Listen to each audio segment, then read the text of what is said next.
प्यारे बच्चों, हम पढ़ रहे थे शारीरिक शिक्षा और इसके अंतर्गत हम चैप्टर नंबर 2 पढ़ रहे हैं, जिसमें हमें विकास के बारे में स्टार्टिंग में पढ़ लिया है और वृद्धि और विकास में अंतर जो है यहाँ से हमें आज स्टार्ट करना है। तो सरलॉक के अनुसार जो है विकास जो है वो वृद्धि तक ही सीमित नहीं है, वरन उसमें प्रौढ़ावस्था के लक्ष्य की ओर परिवर्तन का प्रगतिशील क्रम चलता रहता है और विकास के परिणाम स्वरूप प्राणी में नवीन विशेषताएं और योग्यताएं जो हैं वो प्रकट होती जाती हैं। वृद्धि और विकास में क्या अंतर है ये दिखाया गया है, इसको आप पढ़ लीजिएगा बच्चों। और आयु वर्ग के अनुसार विकास की अवस्थाओं की अगर हम बात करें तो जोन्स के द्वारा वर्गीकरण किया गया है और उन्होंने शैशवावस्था, बाल्यावस्था और किशोरावस्था 3 भागों में जो है उसको विभक्त किया है। और हरलॉक के द्वारा भी वर्गीकरण किया है, जिसमें गर्भावस्था, नवजात अवस्था, शैशवावस्था, बाल्यावस्था, किशोरावस्था इस तरीके से उन्होंने बांटा है। और इस तरीके से जो है सामान्य वर्गीकरण जो है जो हम लोग कहते हैं तो उसके अनुसार जो है गर्भावस्था गर्भधारण से लेकर के जन्म तक की अवस्था कहलाएगी। शैशवावस्था कौन सी कहलाती है?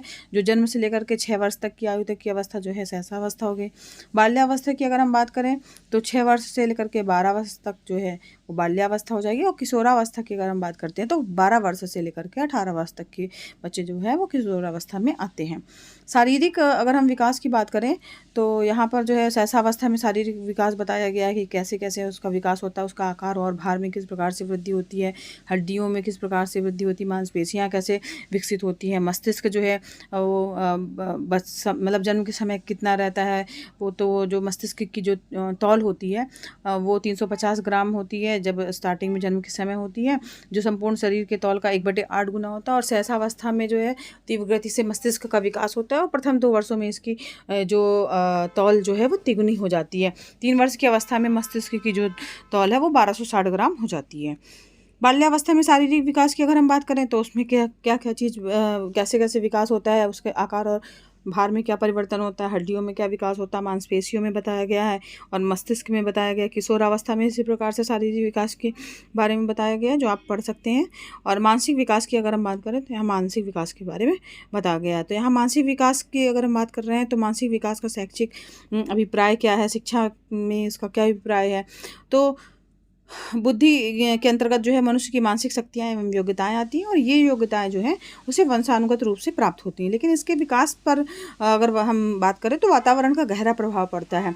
जिन व्यक्तियों में ये योग्यताएं और शक्ति होती है वह अधिक कार्यकुशल होते हैं और शिक्षा के क्षेत्र में भी वह अपनी योग्यता का परिचय देते हैं और जिससे कहा जाता है कि वह व्यक्ति बुद्धिमान है। इसके विपरीत अगर कम योग्यता वाला व्यक्ति होता है तो उसे वो कम बुद्धिमान होता है। मानसिक जो विकास है उसकी विशेषताओं को बताया गया है। इसके अलावा बच्चों शैशवावस्था में मानसिक विकास को भी इसमें बताया गया है। बाल्यावस्था में किस प्रकार से मानसिक विकास होता है पूरी उसमें इसको पढ़ लीजिएगा अच्छे से। इसके बाद किशोरावस्था में किस प्रकार से मानसिक हमारा विकास होता है, क्या क्या चीज़ों में हमारा मन लगता है, ठीक है।